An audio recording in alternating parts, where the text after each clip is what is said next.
तारिक महमूद हैं खुजदार से, कहते हैं कि क्या मुहर्रमुल हराम के अंदर काला लिबास पहनना जायज़ है, और इसी तरह क्या जो सबील लगी होती हैं उनसे पानी पीना और शरबत पीना और दूध पीना जायज़ है। और बाज़ लोग अलम को देख के सलाम करते हैं, तो क्या अलम को सलाम करना जायज़ है? इस हवाले से रहनुमाई फरमा दें। गुजारिश ये है कि काला लिबास पहनना फ़ी नफ्सी ही तो मना नहीं, लेकिन बाज़ औक़ात कोई अमल इस वजह से भी नापसंदीदा करार पाता है कि वो अमल करने वाले लोगों का एक ख़ास तशख़्ख़ुस बन गया होता है। उस तशख़्ख़ुस से बचने के लिए उस अमल को नापसंदीदा करार दिया जाता है, जैसा कि काला लिबास पहनना। चूँकि एक तबका ऐसा है कि जो सहाबाए किराम अलैहिमुर्रिदवान के हवाले से नामुनासिब गुफ्तगू करता है, वो अल्फाज कहता है, वो बात कह देता है कि जो सरासर ज़्यादती और जुल्म और झूठ और तबर्रे पे मबनी होती है। इस वजह से कि अगर किसी उस्ताद के शागिर्द नलायक निकलें तो लोग शागिर्दों से ज़्यादा उस्ताद को कोसते हैं कि उस्ताद नलायक है कि जिसने शागिर्दों को काबिल नहीं बनाया। जिसके पास पढ़ के भी शागिर्द नलायक ही रहे, उस्ताद ठीक नहीं। आप ज़रा तसव्वुर करें इसी बात को कि जब आप नबी अकरम सल्लल्लाहु अलैहि वसल्लम के सहाबा से मुताल्लिक़ कोई इस तरह की हल्की बात करेंगे तो फिर इसका डायरेक्ट असर जो है वो नबी अकरम सल्लल्लाहु अलैहि वसल्लम की ज़ात अक़दस पर जाएगा। और अगर कोई शख्स हुजूर की ज़ात को नुकसान पहुँचाए, या किसी का लफ्ज़, किसी का कलम, किसी का लिखा हुआ जुमला, किसी की कही हुई बात अगर वाक़ा मौला सल्लल्लाहु अलैहि वसल्लम की ज़ात अक़दस पर, हुजूर की तरबियत पर एतराज़ बन जाए, तो बताओ उसका ईमान सलामत रहेगा?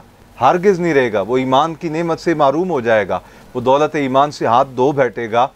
तो ये एक ख़ास तबका ऐसा है, मैं नाम नहीं लेना चाहता, कि जो सहाबाए किराम अलैहिमुर्रिदवान की ज़ात अक़दस पे एतराज़ात करते हैं, तबर्रा करते हैं, झूठी बातें मंसूब करते हैं, और उनका लिबास ख़ास काला है। और ख़ास तौर पे मुहर्रमुल हराम में वो काला लिबास बतौर यूनिफॉर्म इस्तेमाल करते हैं, अपने मजहबी तशख़्ख़ुस के तौर पे इस्तेमाल करते हैं। तो इसलिए हमारे बुज़ुर्गों ने मना फरमाया कि मुहर्रमुल हराम के अंदर अहले सुन्नत व जमात जो सरासर अदब वाले हैं, सहाबाए किराम का भी अदब इसलिए करते हैं कि हुजूर के साथ निस्बत है, अहले बैत अतहार का भी अदब इसलिए करते हैं कि उनकी भी हुजूर के साथ निस्बत है, औलिया, उलमा, अहादीस, कुरान, इन सब का एहतराम और इनसे मोहब्बत इस वजह से करते हैं कि इनकी निस्बत खुदा और मुस्तफ़ा के साथ है।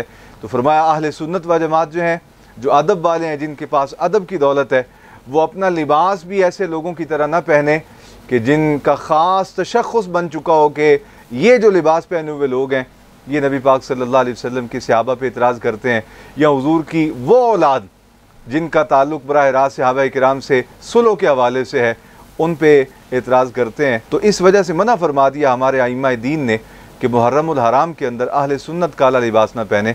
तो काला लिबास नहीं पहनना चाहिए मुहर्रमुल हराम के अंदर। हाँ, अगर कोई मजबूरी हो और कोई कपड़ा मौजूद ना हो तो पहनने में हर्ज नहीं, लेकिन ख़ास तौर पर काला लिबास पहनने से मुहर्रमुल हराम के अंदर बचना चाहिए। रही बात सबील की, तो सबील जहाँ पाकीज़ा पानी से लगाई गई हो, पाकीज़ा हाथों ने बनाया हो, पाकीज़ा पैसे उसमें इस्तेमाल हुए हों, जो लोग बना रहे हों उनका ज़ाहिर भी पाक हो, उनका ईमान कामिल होने की वजह से बातिन भी पाक हो, तो उनके बर्तन में बनी हुई सबील पीने में कोई कबाहत नहीं। हम अल्हम्दुलिल्लाह ताला हर साल सबील लगाते हैं, लंगर शरीफ का एहतमाम करते हैं। ऐसी जगह से सबील का पानी न पिएं कि जहाँ शुबा हो कि बनाने वाले का रिज़्क़ पाक नहीं, बनाने वाले का अकीदा दुरुस्त नहीं, तबर्राई है, गुस्ताख है, तौहीन करता है, अल्फाज ठीक नहीं, हल्के जुमले बोलता है, लहजे में अदब नहीं, ऐसी जगह से आप पानी हरगिज़ न पिएं। रही बात अलम की, तो ये पंजा कोई निशान नहीं था उस ज़माने में, ये बाद में ईजाद किया गया। बहुत सारी खुराफात इस हवाले से हैं। आका अलैहिस्सलाम ने इरशाद फरमाया था, मन तशब्बह बिक़ौमिन फ़हुवा मिनहुम, कि जो जिस कौम की मुशाबहत इख्तियार करता है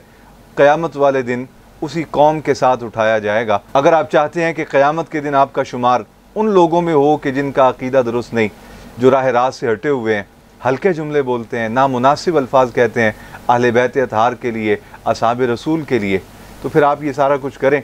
और अगर आप चाहते हैं कि क़यामत वाले दिन आपका हशर आका अलैहिस्सलाम के ग़ुलामों में हो, तो फिर इन सारी चीज़ों से आप बचिए।